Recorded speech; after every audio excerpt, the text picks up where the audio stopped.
আপনারা জানেন যে আমরা ভ্যারিকোজ ভেন্স নিয়ে আগে অনেকগুলো ভিডিওস করেছি।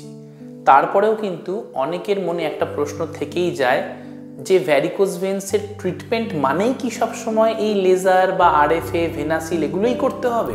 আপনাদের জন্য আরেকবার বলছি যে ভ্যারিকোজ ভেন্সের ইনিশিয়াল স্টেজ মানে স্টেজ 1 স্টেজ 2 এই স্তরে যখন অসুখটা থাকে তখন কিন্তু লাইফস্টাইল চেঞ্জেসের মাধ্যমে আমরা অসুখটাকে অনেকটা কন্ট্রোল করতে পারি।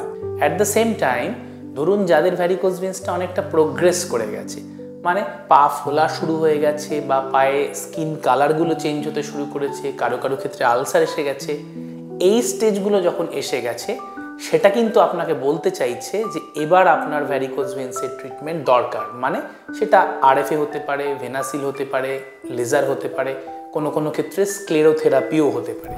কি বলুন তো, এটা এতটা ডিটেলস না ওপিডিতে হয়তো আমি সবাইকে বলে উঠতে পারি না।